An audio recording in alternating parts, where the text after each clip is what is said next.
Manchester City and Manchester United, two of the biggest clubs that play football today. And no, that's not a hyperbole.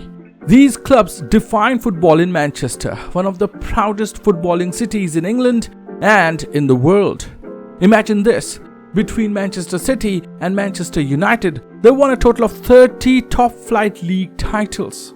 Manchester United in particular have been a super successful club with 20 league titles, 3 Champions League trophies, a Europa League, 13 FA Cups, 6 EFL Cups, 21 Community Shields, a FIFA Club World Cup, an Intercontinental Cup, a UEFA Super Cup, you name it, and they have won it. That's how influential Manchester United has been to the history of football. So would you believe that there was a time when Manchester United were in such serious trouble that their existence was in danger? That there was a point in time Manchester United could seriously cease to exist? And that it was Manchester City, kind of, that saved them. Well, it is time for us to walk down the memory lane and look back at that history. It is time for us to look back at a time when Manchester City saved Manchester United. Consider subscribing to our channel. It's free and helps us a ton. Thanks. But before we jump into their troubles, it is important to know a bit of their history. When we hear about Manchester United today, we think of a global brand and all the great achievements of the club. The numerous titles, the impact it has made in the local community, the huge brand it has turned into, and the millions of fans it has attracted over the years from across the globe. But Manchester United wasn't always like this. In fact, Manchester United itself were born out of existential crisis. Now that's a story in itself, so let us know if you ever want us to make a video about it. But long story short, Newton Heath was facing financial crisis and liquidation, but was saved by 4 wealthy businessmen, and the club was renamed Manchester United because they were no longer based in Newton Heath. However, their primary base of supporters was still based in Clayton, Bestwick, Newton Heath and surrounding districts. This base of supporters wasn't very different from the base of another club that took roots in East Manchester, Manchester City, that was based in West Gorton. In fact, the game grew heavily due to the supporters based in Clayton, Newton Heath, Gorton, Ardwick, etc. In the early days, Manchester United and Manchester City shared a lot of their fan base. Unlike today, it was very possible that a Manchester United fan was a Manchester City fan as well, and vice versa. So now the question arises, what led to Manchester United's trouble? Well, there are several reasons, but the first reason was themselves. You see, after formation or reincarnation as Manchester United, the club enjoyed some very fruitful seasons. In 1908, Manchester United won their first ever league title, and the following year, their first ever FA Cup. John Henry Davies, the then owner and club president of Manchester United, deemed that the 50,000 capacity Bank Street in Clayton was too restrictive for a club like Manchester United and its ambitions. So in February 1909, 6 weeks before Manchester United won their first FA Cup, Old Trafford was decided as the new home of Manchester United, where they eventually moved in 1910. The 77,000 capacity Old Trafford is regarded as one of the greatest stadiums today, the theatre of dream if you will.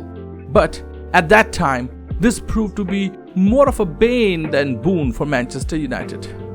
First off, the procuring of land and building the stadium cost significantly. That put immense financial burden on a club that had just started succeeding in the league. But even more importantly, moving to Old Trafford meant moving away from the roots of the club.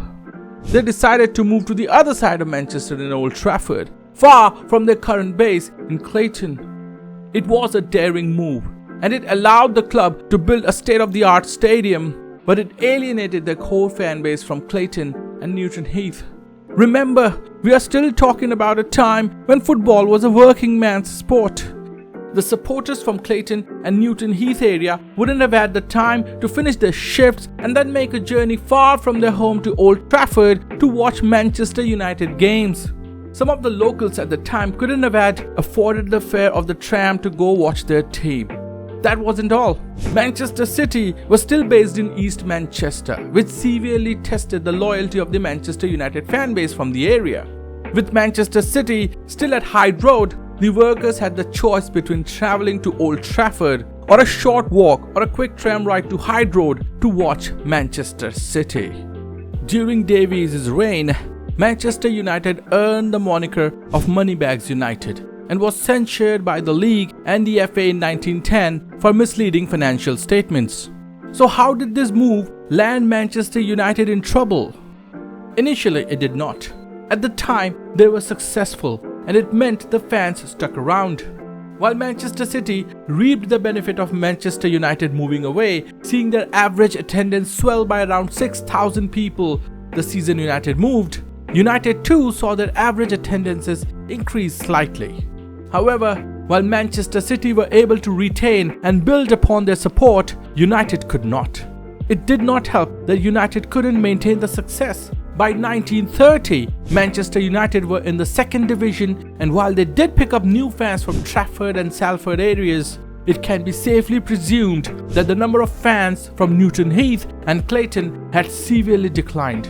For example, in the 1930-31 season, Manchester United averaged an attendance of 11,685 in a stadium with a capacity of around 80,000.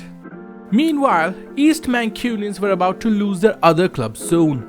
In 1920, a fire destroyed the main stand of Hyde Road Stadium, which meant Manchester City needed an emergency plan. They tried negotiating with Manchester United about the usage of Old Trafford, but the terms proved to be prohibitive. United were feeling the pinch of the cost of the Old Trafford and wanted guaranteed income from City.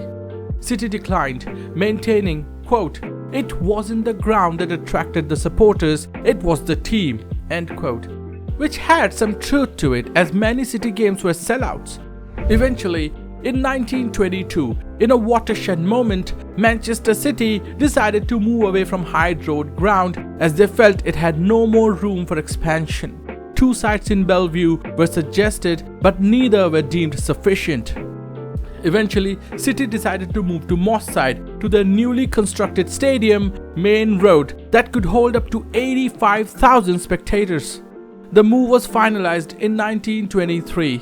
Several supporters from East Manchester were disappointed. This was significant as East Mancunians felt that the sport was deserting the very people that made it popular in the region. Manchester City's major fan base was from Gorton, Ardwick, and some old United strongholds. However, unlike United's move, Manchester City's new ground was still quite accessible by the old fan base as Main Road was not quite so far out of the city centre. Nevertheless, the East Mancunians had a reason to be upset, and it was increasingly felt that East Manchester needed their own side as the 2 leading clubs of the city had moved out while they still had a great sports stadium. Thus was born the idea of a third club in the city, and the reason of Manchester United's existential threat. This new club was the Manchester Central FC. Formed in 1928 by local businessmen, including the key figure behind Bellevue Zoo and Amusement Park, John Henry Iles. Though many considered former Manchester City director Mr. John Ayrton as the founder. Ayrton had been Manchester City's director from 1912 to 1927, but apparently he had become disillusioned with life at Main Road and felt the new ground was too far away from City's roots. As a spokesperson for the new club, he even stated, quote, "Ever since the City Club left the Hyde Road district, I have thought of having a club on this side of Manchester. Our whole project is to develop local talent and gradually to build up the club so that one day it may take its place in the 3rd division of the Football League. Manchester has the biggest sporting community in the provinces. Surely then, we have every reason to hope that there is plenty of room for our club." End quote. Many well-known figures in Manchester football decided to lend their support to the new Manchester Central club that included former City captain Charlie Pringle, former United captain Charlie Roberts, ex-Blue John McMahon, and on top of it all, the great Billy Meredith. With support from so many stalwarts of the game, Central attracted significantly better players than their rivals in the combination like Morecambe, Chorley and Darwin. The name Central was deliberately chosen so they can use the initials MCFC, which were spelled out on the ironwork above the main entrance of the 40,000 capacity Bellevue ground on Hyde Road, half a mile from City's old stadium.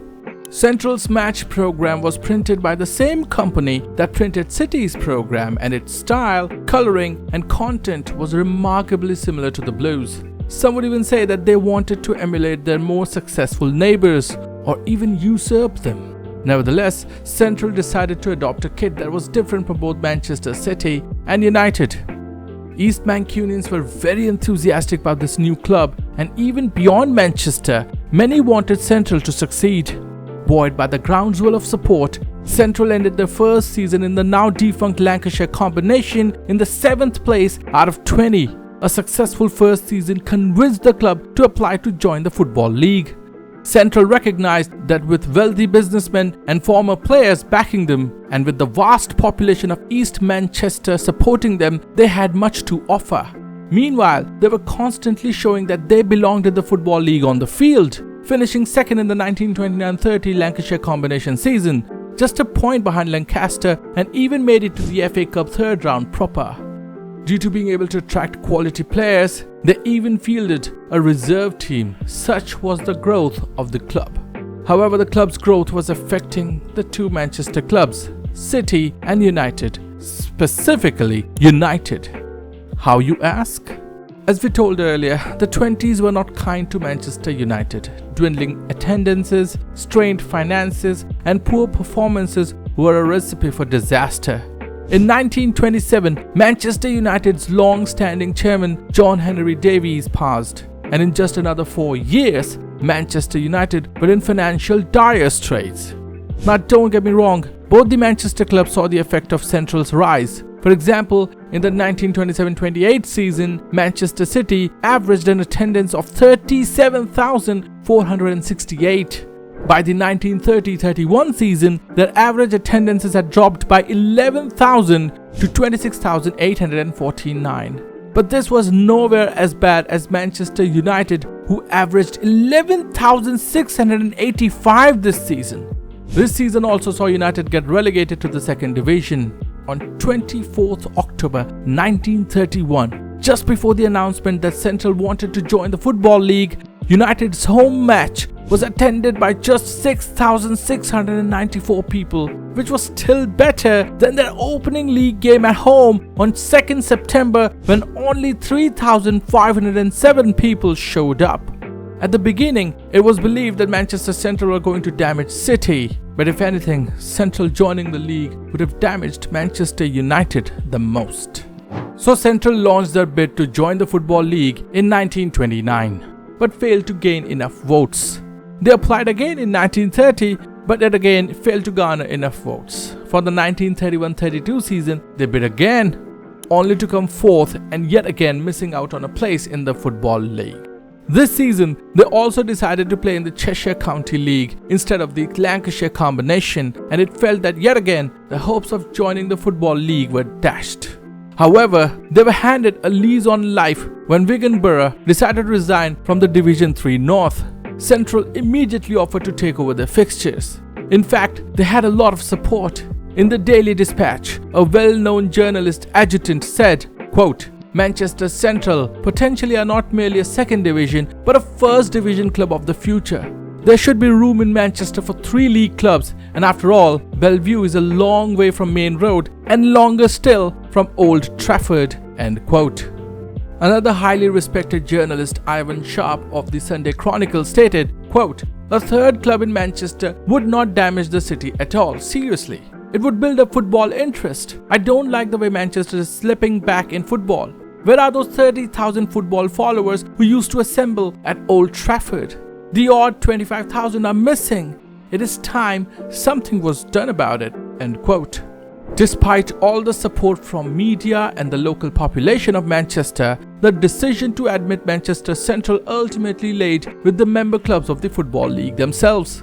the Division 3 North's chairman Alderman Cropper of Chesterfield welcomed Central's bid. The Division 3 North clubs also supported their application that included Stockport County, the only other club besides City and United who had the most to lose due to their proximity to Bellevue, who thought their admission in the Football League would only help support the local football. However, City and United did not share the sentiment. Manchester United in particular were already getting outdrawn by Central. The non-league side were already attracting larger crowds than Manchester United, and United understood the implications. It was clear that Manchester United had serious issues with Central's ambition.